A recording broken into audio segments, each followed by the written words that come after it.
Cave diving, by its very nature, offers little margin for error.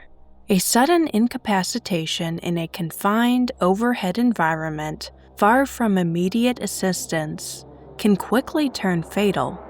Plura Cave, located in Rana, Norway, is known as the deepest cave in northern Europe and one of the most challenging cave systems. It's a place of incredible beauty, but also immense risk, demanding the utmost skill, experience, and preparation from those who dare to explore its passages. In the parts of the cave that are suitable for diving, the limestone and marble formations form both narrow and large passageways, and rooms with visibility described as far as your light can shine. The Plura cave system, while beautiful, has unfortunately been a site of multiple fatalities.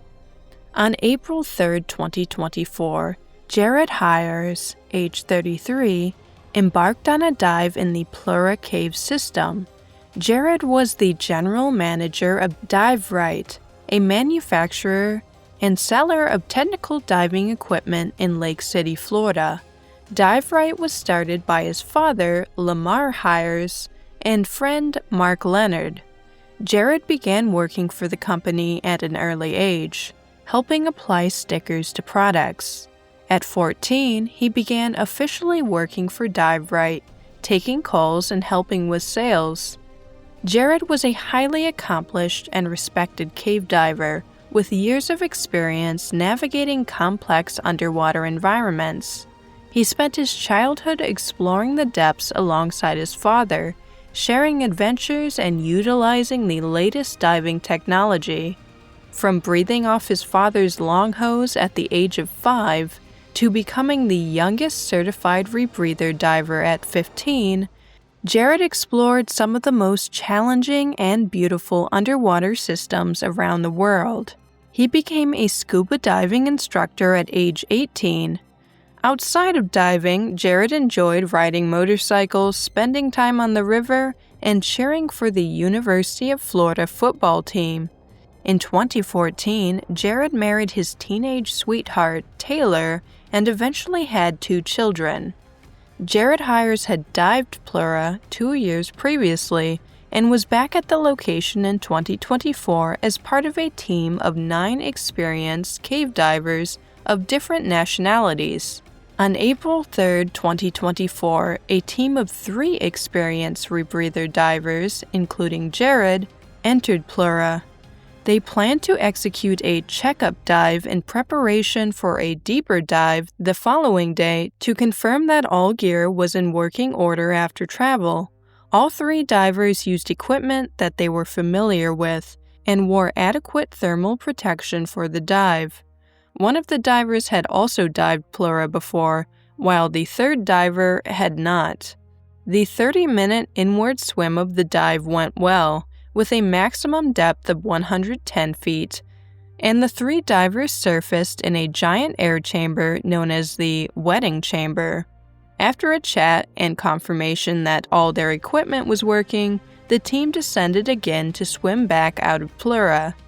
Jared was last in line. They were around 16 minutes into their return dive and 800 feet from the exit when the first diver in line noticed that Jared's light went erratic.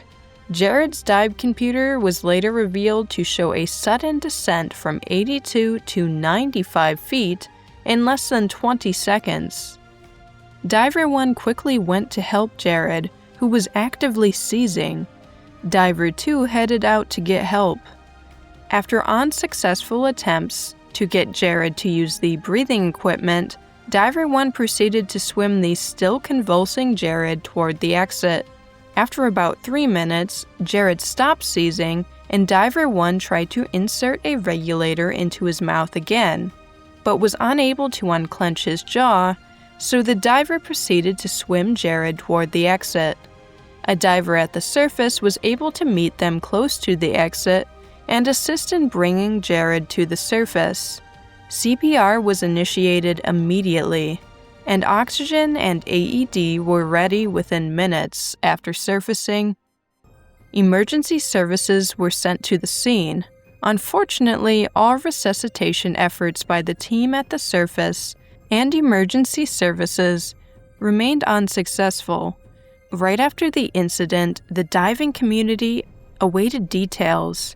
Many speculated about equipment failure, gas issues, or navigation errors, common concerns in such unforgiving environments. However, as more information emerged, a different picture began to form. Just that morning, Jared told his dive partners that he had slept well, was not jet-lagged, and was feeling rested. It was noted that the week before the trip to Norway, Jared had flu-like symptoms. After the incident, it came out that Jared had a family history of very rare and medically unexplained seizures that were connected with overexertion, stress, and dehydration. It was later revealed that Jared had experienced a non-diving related seizure in 2023. While he had undergone medical evaluation and received clearance to dive again, this pre-existing condition, now made public, cast a new light on the Plura incident. It was eventually confirmed that the seizure was believed to be the primary factor in his death, rather than a failure of his rebreather equipment or any other dive gear. The outpouring of grief and tributes from around the world highlighted Jared's impact. He was a friend, a mentor, and a visionary who dedicated his life to advancing the sport and science of technical diving. His contributions to Dive Right, and by extension to the safety of divers globally, were immense.